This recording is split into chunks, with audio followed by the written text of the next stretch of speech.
supply shortages and thousands of appointments canceled indefinitely, Europe's vaccination rollout is in crisis. Manufacturing delays have led to the bloc being left short of millions of vaccines. The European Union wants to see 70% of its population inoculated by the fall. But frustration is growing among its citizens amid the realization those targets could be out of reach. Special correspondent Lucy Huff has this report.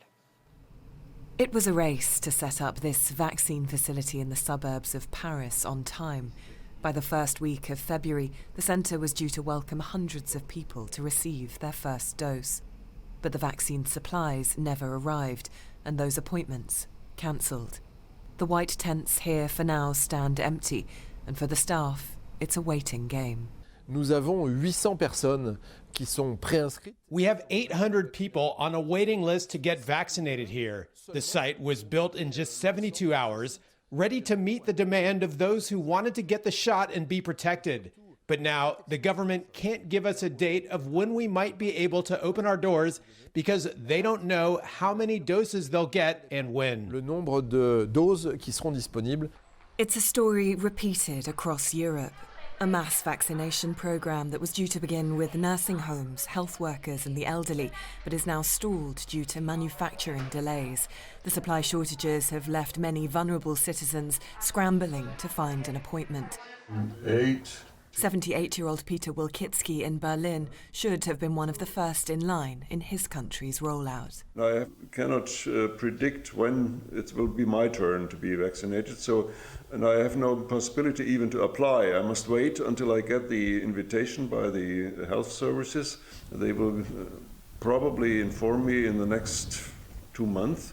26 million vaccine doses were delivered to the European Union by mid-February, with around two-thirds of them used. That's just a fraction of the EU's population of 450 million.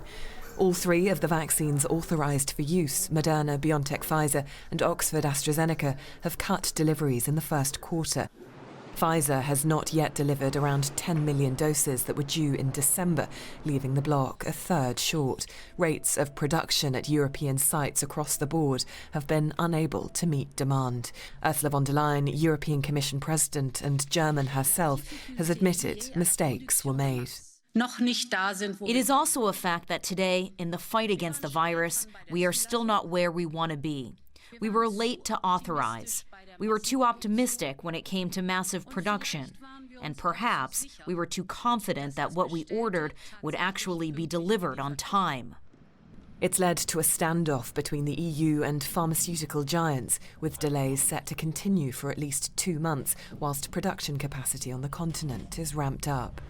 Tensions reached breaking point when AstraZeneca announced it would be cutting its deliveries to the EU by tens of millions of doses in the first quarter, leading to a furious row. Those tensions were exacerbated by the fact that there was a smooth rollout of the same jab in the UK, which reported no supply issues. It's forced the EU to turn increasingly inward. Europe is a major vaccine manufacturing hub and exports millions of doses each month, but the bloc has now placed export controls on vaccine deliveries to make sure that what's made here isn't being shipped overseas at the expense of European citizens.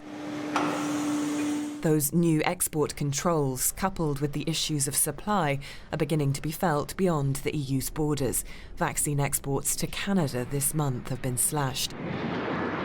Frustrated lawmakers in Europe say global cooperation needs to improve, pointing their fingers directly at US policy. Peter Liese is a member of the European Parliament. We have a problem with the United States. Donald Trump made an export ban. And that's why the European Union is supplying the world. Canada ordered more vaccine than the European Union, but because there is a problem in the Belgium plant, there is no vaccine coming to Canada. There's nothing from the US going to Canada. The European Union has to supply Canada, and that's a problem. The EU is looking for cooperation not just from the US, but from the neighbouring UK, recently departed from the bloc. Unshackled from Brussels, the UK has given a first shot to a third of its adult population, compared to less than 5% in France and Germany. It negotiated bilateral deals directly with pharmaceutical firms. But the UK has taken a different approach, administering the first dose amongst all high-risk groups and delaying the second shot. Our government have been excellent at ordering a variety and a large supply of many different vaccines. This sort of combined effort that we've done in the UK from all sorts of different groups that have led to the great success in our immunisation strategy. The progress of the UK is being watched with envy from across the English Channel as Europe's vaccination programme grinds to a near halt. It's pushed some European countries to take matters into their own hands. Hungary has become the first member state to unilaterally authorise the Russian Sputnik V shot without EU regulatory approval. Other European nations are being forced to wait as they again shut down borders to international travel and grapple with containing new COVID-19 variants, now spreading fast. Meanwhile, tens of millions of elderly European citizens await their first dose.